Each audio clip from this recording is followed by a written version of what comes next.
you really are so attracted to fall in love with the visions. That's a mistake. We've lost some money doing that. You need to fall in love with management. And as Dr. Ton and others said, management. In real estate, they say there are three important things: location, location, location. In venture capital impact investing, there are three important things: management, management, management. And I wish I'd learned that maybe 20 years ago instead of 15 years ago. So what do we look for when we go into social ventures? You know, there are the usual things you'll hear about in terms of business plan, market, this, patent protection, whatever. But I want to say that for us, we need to see that there's a local lead investor that has some kind of commitment, has some kind of skin in the game, that can actually act both on our behalf and as investors to monitor, to work with the entrepreneur, but who also believes in the entrepreneur and believes in their passion. You know, we can't just get business plans in and, you know, venture, these things aren't about graduating from the top schools.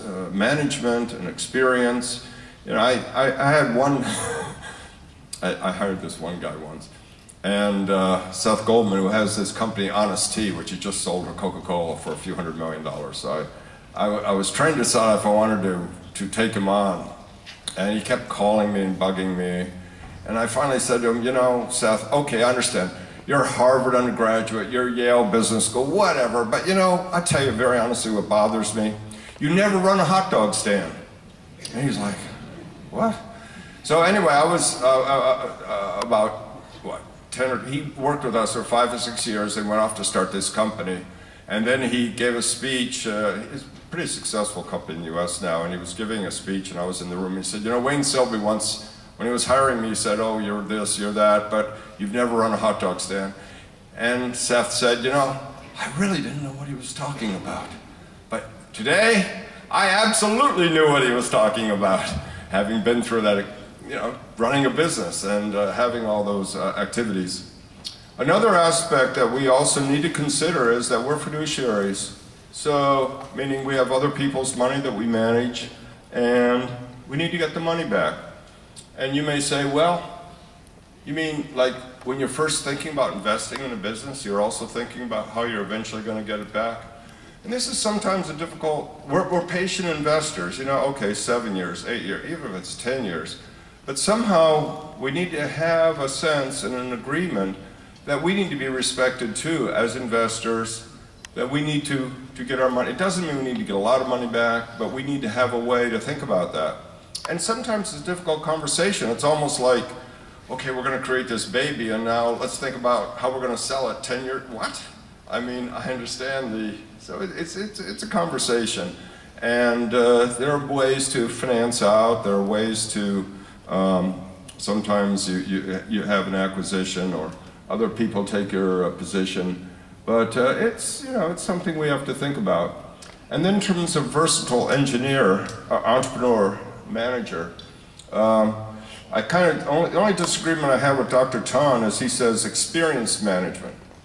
Well, since I never had a job before in my life before I started this, I had no experience and it didn't bother. In fact, you know, my companies, they put out like, we want 10 years, 10 years ago, what, why? I feel like it comes down to some of the passion, the talent, the inherent qualities where you're able to pick managers and entrepreneurs, and maybe they don't have the experience. And sometimes that's the big advantage because you get in with people who are going to be great and you actually, I mean, it helps with your returns and identifying those people at an early stage. But the versatility, these business plans, they change. They change after 6 months, after a year, it's a different business. I mean,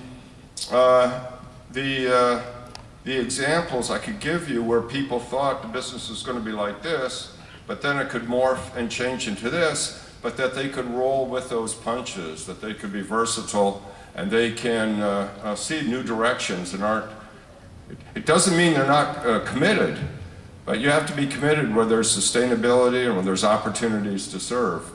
And as with most businesses, you get involved, you think it's kind of this easy or simple. It's more complicated, more difficult, and you need managers and entrepreneurs who can navigate those streams.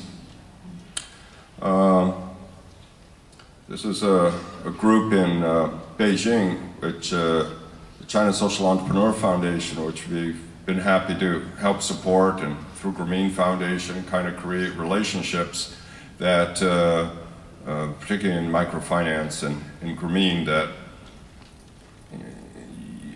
it's like you see these people now coming together in China, and it's, I mean, Hong Kong has got this great energy. China is still kind of developing this, and how does this work? Because they have so much substantial policy interface with the government.